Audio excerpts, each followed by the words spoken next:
بسم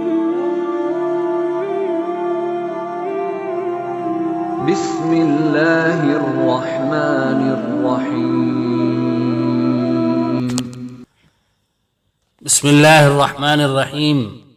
بزرگوں اور دوستو، اسلام الفت اور انسیت والا دین ہے، جس میں انفرادی زندگی کے ساتھ ساتھ اجتماعی زندگی کے حوالے سے بھی زرین اور بے نظیر احکام بیان کیے گئے ہیں۔ ان احکام میں سے ایک حکم ہے عیادت، جس کا معنی ہے بیمار کی طبیعت پوچھنا، بیمار کی حالت پوچھنا۔ آج کل پورے ہندوستان میں ہر ریاست کے اندر قسم قسم کی بیماریاں پھیل رہی ہیں، خاص طور پر بخار بہت ہی خطرناک طریقے سے پھیل رہا ہے، اور اس کی وجہ سے ہر ریاست کے اندر دواخانے بھرے پڑے ہیں۔ اس لیے مناسب معلوم ہوا کہ اس عنوان پر بھی کچھ روشنی ڈالی جائے، اس بھولی ہوئی سنت اور اہم ترین عبادت کی فضیلت اور اہمیت کو بیان کیا جائے، تاکہ ہم بھی دوسروں کا دکھ درد اپنے سینوں میں محسوس کریں اور انہیں دیکھ کر اللہ کی بے پناہ نعمتوں کا شکر بجا لینے کی توفیق ملتی رہے۔ بزرگوں اور دوستو، ایک مسلمان کے لیے دوسرے مسلمان کی عیادت کرنا، بیمار پرسی کرنا اسلام کا حق ہے، مگر اس سے آگے بڑھ کر انسانیت کی بنیاد پر مذہب اور ملت کی تفریق کیے بغیر اور غیر مسلم بھائیوں کی مزاج پرسی بھی اجر و ثواب سے خالی نہیں۔ اگر اس میں اسلام کی تبلیغ کی نیت کر لی جائے تو پھر نور علی نور۔ روایات میں آتا ہے کہ رسول اللہ صلی اللہ علیہ وسلم بھی ایک غیر مسلم یہودی لڑکے کی خبر گیری اور عیادت کے لیے تشریف لے گئے اور اس کو اسلام کی دعوت دی۔ وہ لڑکا آپ صلی اللہ علیہ وسلم کی خوش اخلاقی سے متاثر ہو کر مسلمان ہو گیا۔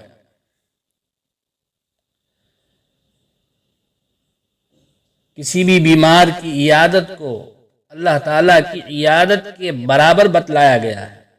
اللہ کی ذات اگرچہ ہر بیماری سے پاک ہے، اسے کوئی بیماری تکلیف ہرگز نہیں ہو سکتی، لیکن عیادت کی فضیلت ظاہر کرنے کے لیے اس طرح مثال بیان کی گئی ہے۔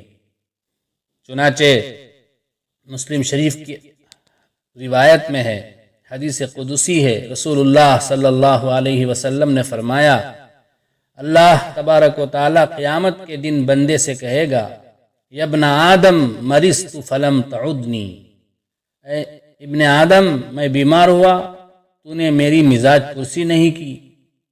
بندہ کہے گا، کیف اعود وانت رب العالمین، اے پروردگار تو رب العالمین ہے، تیری میں کیسے عیادت کر سکتا ہوں؟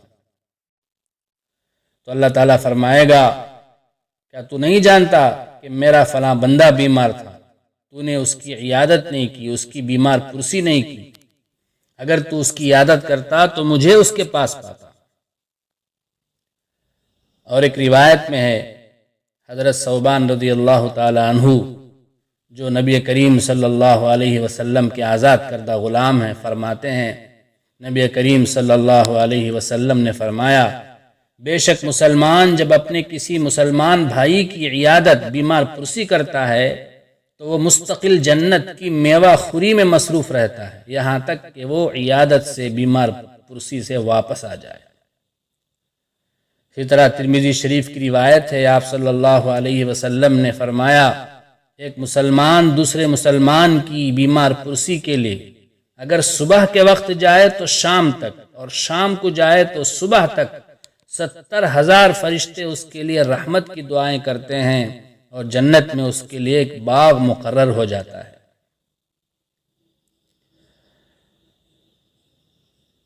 بزرگوں اور دوستو، اس طرح کے اور بھی بہت سارے فضائل احادیث میں وارد ہوئے ہیں، لیکن بیمار پرسی کے کچھ آداب بتائے گئے ہیں۔ ہمارے بہت سے حضرات ان آداب کی رعایت نہیں کرتے، جس کا نتیجہ یہ ہوتا ہے کہ وہ بیمار کو تسلی دینے، آرام دینے کے بجائے اس کو تکلیف دے دیتے ہیں۔ آپ صلی اللہ علیہ وسلم نے اپنی امت کو عیادت کے آداب بھی سکھائے ہیں۔ سب سے پہلا ادب یہ ہے کہ جب ہم بیمار کے پاس جائیں تو اس کا ہاتھ پکڑ کر دعا پڑھیں۔ چنانچہ بخاری اور مسلم شریف کی روایت ہے، حضرت عائشہ رضی اللہ عنہا فرماتی ہیں آپ صلی اللہ علیہ وسلم کا معمول تھا جب کوئی شخص بیمار ہوتا تو آپ صلی اللہ علیہ وسلم اپنے دائیں ہاتھ سے اسے چھوتے اور یہ دعا پڑھتے، اذہب البأس رب الناس واشف انت الشافی لا شفاء الا شفاءک شفاء لا یغادر سقما۔ دوسرا ادب یہ ہے کہ ہم بیمار کے پاس کم سے کم بیٹھیں، زیادہ دیر نہ بیٹھیں۔ چنانچہ آپ صلی اللہ علیہ وسلم نے ایک حدیث میں فرمایا العیادت فوق نافہ، یعنی بیمار کی عیادت بس اتنی دیر ہونی چاہیے جتنی دیر اونٹنی کو 2 مرتبہ دوہنے کے درمیانی وقفے میں لگتی ہے۔ تیسرا ادب یہ ہے کہ ہم بیمار پرسی، مزاج پرسی صرف اللہ کو خوش کرنے کے لیے کریں،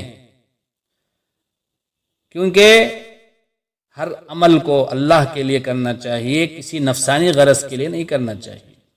لہٰذا عیادت بھی کسی نفسانی غرض سے، کسی دنیاوی مصلحت سے، دکھلاوے کے لیے ہرگز نہیں کرنا چاہیے، کیونکہ یہ عمل کو ضائع کرنے کے برابر ہے۔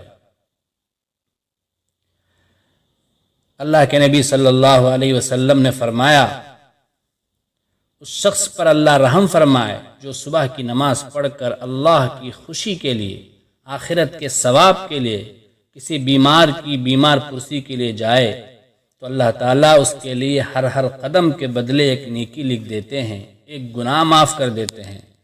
جب وہ بیمار کے پاس بیٹھتا ہے تو اجر و ثواب کے سمندر میں غرق ہو جاتا ہے۔ اور ایک ادب بیمار پرسی کا یہ ہے کہ بیمار کو اس کی پسندیدہ غذا کھلائیں، جبکہ وہ غذا اس کے لیے نقصان دہ نہ ہو۔